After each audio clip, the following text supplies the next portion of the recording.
Hello friends, ஊறுகாய்னால எல்லாத்துக்குமே ரொம்ப ரொம்ப பிடிக்கும். அதில் இந்த மாதிரி பார்த்த உடனே நான் ஊற மாதிரி ஒரு ஊறுகாய் ரெசிபி தான் இன்றைக்கி இந்த வீடியோ மூலமாக உங்கள் கூட நான் ஷேர் பண்ணிக்க விரும்புகிறேன். கண்டிப்பாக ஸ்கிப் பண்ணாமல் கடைசி வரைக்கும் பாருங்கள். இந்த வீடியோ படி செஞ்சிங்கன்னா ரொம்ப ரொம்ப அருமையாக இருக்கும்.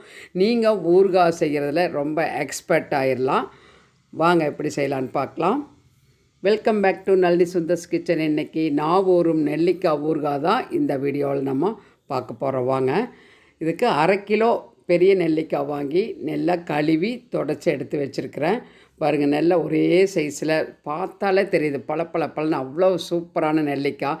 இதை நான் கொட்டையெல்லாம் நீக்கி இந்த மாதிரி சின்ன குட்டி குட்டி சைஸுக்கு கட் பண்ணி வச்சாச்சு ஒரு பவுலில். இப்போது இதுக்கு தேவையான அளவுக்கு கல்லுப்பு சேர்த்திக்கலாம். ஊறுகாய்னால கொஞ்சம் உப்பு அதிகமாக தேவைப்படும், அதனால் இன்னும் கொஞ்சம் சேர்த்திக்கிறேன். சேர்த்திட்டு நல்லா எல்லா இடத்துலையும் படுற மாதிரி நல்லா குலுக்கி வச்சுக்கலாம். இது நான் வெயிலில் ஒரு நாள், இப்போ நைட்டு நான் கட் பண்ணிக்கிறேன், மூடி வச்சிடுறேன். காலையில் வரைக்கும் ஊறட்டு உப்பில். அடுத்த நாள் வெயிலில் காய வச்சு எடுத்துகிட்டு உங்களுக்கு காட்டுறேன். ஒரு நாள் ஃபுல்லாக ஊறினதுக்கப்புறம் வெயிலில் காய வச்சு எடுத்துகிட்டு வந்தாச்சு. பாருங்கள், இப்போ நல்லா அந்த ஊறி அதுக்கப்புறம் வெயிலில் நல்லா வெயில் இருந்துச்சு. இப்போ மழை காலம், போன வாரம் நல்லா வெயில் இருந்துச்சு, அதுக்கப்புறம் மழை வந்தது. இந்த மாதிரி மாறி மாறி வெயில் அடிக்கும்போது நான் காய வச்சுட்டேன். இப்போது ஒரு நாள் ஃபுல்லாக காஞ்சது. அடுத்த நாள் நான் தாளிப்பு போடுற வரைக்கும் வெயிலில் வச்சுட்டேன். இப்போது தாளிக்கலான்னு எடுத்து வச்சுருக்கிறேன். இப்போது காரத்துக்கு தேவையான அளவுக்கு காஞ்ச மிளகாய் எடுத்து நல்லா தண்ணியில் கழுவிட்டு அதுக்கப்புறம் ஒரு பவுலில் சேர்த்திட்டேன். இது நல்ல காரமாக இருக்கும், அதனால் இந்த மிளகாய் எடுத்துருக்கிறேன். இப்போது நல்லா சுடுதண்ணி விட்டு நல்லா ஊற வச்சு அரைக்க போகிறேன். இப்போ நெல்லிக்காயும் ரெடியாக இருக்குது, மிளகாயும் ரெடியாக இருக்குது. அந்த ஊறி நல்லா அந்த சுடுதண்ணியில் ஊற வச்சுக்கிறோம். ஆறுற வரைக்கும் ஊறினா கரெக்டாக இருக்கும். இப்போ பாருங்கள், நல்லா ஆறிச்சு. அந்த மிளகாயுடைய காம்பெல்லாம் நீக்கிட்டு அதில் இருக்கக்கூடிய தண்ணியோடவே சேர்த்து நம்ம மிக்சர் ஜாரில் சேர்த்து நல்லா ஃபைன் பேஸ்ட்டாக அடிச்சுக்கணும். அதுக்கு முன்னாடி நம்ம ஒரு கடாய் வச்சுட்டு ஒரு டீஸ்பூனுக்கு கொஞ்சம் அதிகமாக வெந்தயம், அதே ஸ்பூனில் கடுகு, ரெண்டுமே நல்லா லோ ஃப்ளேமில் வச்சுட்டு கடுகு நல்லா வெடித்து வரணும், நல்லா படப்படப்படன்னு வெடிக்கணும். அதே மாதிரி வெந்தயம் பார்த்திங்கன்னா நிறம் மாறி வரணும். கடுகு வெடிக்கிறது தெரியுது உங்களுக்கு, நல்லா படப்படப்படன்னு வெடிக்குது. வெந்தயம் நிறம் மாறிடுச்சு. வெந்தயம் அதிகமாக சேர்த்துனா கசப்பு தட்டிடு, அதனால் இதுதான் கரெக்டான அளவு. ஒவ்வொரு டீஸ்பூன் நீங்கள் இப்போ நல்லா கடுகு படப்படன்னு வெடிச்சாச்சு. இப்போ ஸ்டவ் ஆஃப் பண்ணிவிட்டு ஒரு தட்டுக்கு மாற்றிடலாம். ஆறதுக்கப்புறம் ஒரு மிக்சர் ஜாரில் சேர்த்து பொடிச்சு எடுத்துகிட்டு வந்துக்கலாம். இப்போ பாருங்கள், இந்த மாதிரி ஒரு பொடியாக அடித்து எடுத்துகிட்டு வந்தாச்சு. பல்ஸில் போட்டு ரொம்ப நைஸாக இருக்கக்கூடாது, இந்த அளவுக்கு இருந்தால் போதும், இருக்கட்டும். இப்போது அதே ஜாரில் அந்த மிளகாயும் தண்ணியோடு சேர்த்து நம்ம ஊற வச்சு இல்லைங்களா, அந்த தண்ணியோடு சேர்த்து இந்த மாதிரி அடித்து எடுத்துகிட்டு வந்தாச்சு. பார்த்தாலே கலர்ஃபுல்லாக இருக்குது. மிளகாய் பேஸ்ட்டு ரெடியாக இருக்குது. இப்போ நம்ம தாளிக்க ஆரம்பிச்சிடலாம். ஸ்டவ்வில் ஒரு கனமான கடாய் வச்சுட்டு நல்லெண்ணெய், செக்கில் ஆட்டின நல்லெண்ணெய் ஒரு 200 ml ஊற்றிக்கணும். 150 ml ஒரு கப்பு. நான் திரும்பவும் 1/2 கப்பு ஊற்றினேன். அதில் 200க்கு மேலேயே இருக்குது. 225 ml நல்லெண்ணெய் ஊற்றிட்டு பெருங்காயம் கட்டி பெருங்காயம் பொடி பொடியாக கட் பண்ணி சேர்த்திக்கிறேன். நல்லா பொரிய விட்டுடலாம். அதாவது பெருங்காயத்தூள் இருந்தாலும் ஒரு டீஸ்பூன் சேர்த்துங்க.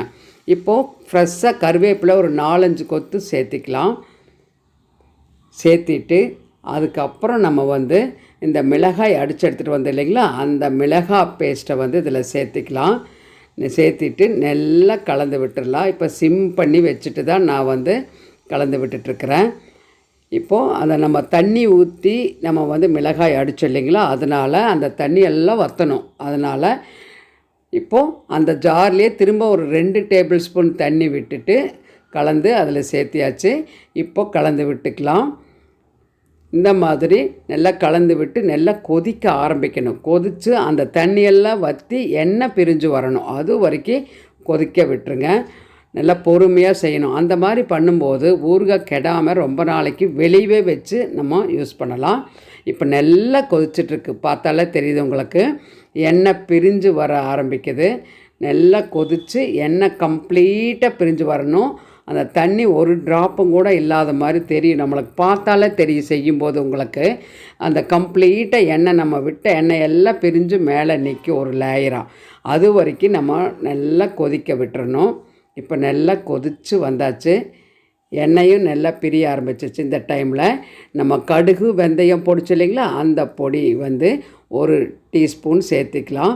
பத்துலேன்னா இன்னும் கொஞ்சம் சேர்த்துக்கலாம். ஃபஸ்ட்டு ஒரே 1 ஸ்பூன் நான் சேர்த்திருக்கிறேன். ரொம்ப சேர்த்துனா நம்ம கசப்பாக இருக்கும், அதனால் தேவையான அளவுக்கு சேர்த்துக்கலாம். சேர்த்து நல்லா கலந்து விட்டுட்டு இப்போது அந்த நெல்லிக்காயை வந்து நம்ம இதில் சேர்த்திக்க போகிறோம். நெல்லிக்காய் பாருங்கள், நல்லா கொஞ்சம் வெயிலில் காய வச்சு எடுத்துட்டிங்கன்னா நல்லாயிருக்கும். இல்லைன்னா நம்மளுக்கு வந்து அந்த குட்டி குட்டி பீஸாக வந்து நம்ம தனியாக எடுத்து சாப்பிட்ற மாதிரி இருக்கும். வெயிலில் காய வச்சிட்டோம்னா அந்த மாதிரி ஈஸியாக நம்ம எடுத்துக்க முடியும். பார்த்தாலே உங்களுக்கு தெரியும், தனித்தனி பீஸாக இருக்குது பார்த்தீங்களா.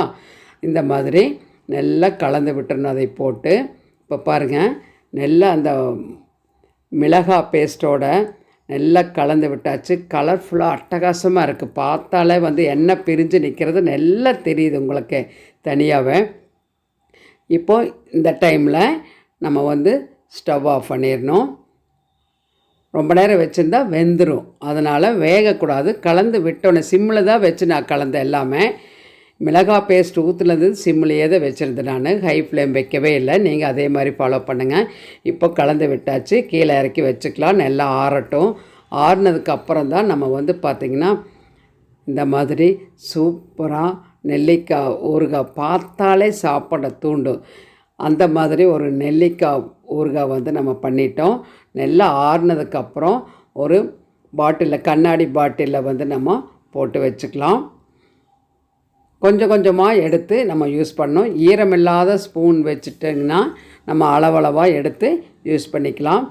4-5 மாதத்துக்கு வெளியே வச்சு நம்ம யூஸ் பண்ணலாம். நல்லா ஆறிடுச்சு. இப்போ வந்து நம்ம பாட்டிலில் போட்டுக்கலாம். ஈரம் இல்லாமல் பார்த்துக்கணும். பாட்டில் வந்து கழுவி நான் வெயிலில் காய வச்சு அதுக்கப்புறம் தான் சேர்த்துறேன். அதே மாதிரி நீங்களும் ஃபாலோ பண்ணுங்கள். பாட்டில் வந்து ஈரம் இருக்கக்கூடாது. வெயிலில் வந்து நல்ல பாட்டிலில் காய வச்சுட்டு அதுக்கப்புறம் ஊறுகாவை ஃபில் பண்ணிக்கோங்க. ஒரு பாட்டில் போட்டாச்சு. இனி ஒரு பாட்டில் வந்து நம்மளுக்காக 1/2 கிலோ நெல்லிக்காயில் 1/2 கிலோவுக்கு மேலேயே வந்து ஊறுகாய் இருக்குது. ஒரு 6 கன், ஏன்னா மிளகாயெல்லாம் சேர்த்தணும் இல்லைங்களா. 600 கிராம் மேலே இருக்குது ஊறுகாய். இப்போ பாருங்கள், அருமையான நாவூறக்கூடிய நெல்லிக்காய் ஊறுகாய் ரெடி ஆகிடுச்சு. இது வந்து தயிர் சாதம், சாம்பார் சாதம், எல்லா வெரைட்டி ரைஸ்க்கு அட்டகாசமாக இருக்குங்க. ஒரு சாதாரணமாக தோசை சப்பாத்திக்கும் கூட சாப்பிட்லாம். கண்டிப்பாக உங்களுக்கு பிடிச்சிருக்கும். பிடிச்சிருந்தால் லைக் பண்ணி ஷேர் பண்ணி மறக்காமல் நம்ம சேனல் நளினி சுந்தர்ஸ் கிச்சனுக்கு சப்ஸ்கிரைப் பண்ணி எல்லா வீடியோஸ் பார்த்து தொடர்ந்து சப்போர்ட் பண்ணுங்கள். பக்கத்தில் இருக்கிற பெல் ஐக்கானை ப்ரெஸ் பண்ணி வச்சுக்கோங்க. போடக்கூடிய வீடியோஸ் எல்லாமே நோட்டிஃபிகேஷனாக வரும். எல்லா வீடியோஸை பார்த்து சப்போர்ட் பண்ணுங்கள். இடையில லாஸ்ட் வீக் வந்து ஒரு சின்ன இஷ்யூஸ்னால் போட முடியல வீடியோ. தொடர்ந்து இந்த வீடியோஸ் வரும், பார்த்து சப்போர்ட் பண்ணுங்கள். அடுத்த வீடியோவில் இன்ட்ரெஸ்டிங் ரெசிபியில் பார்க்கலாம். Until then bye from Nalini. Thank you.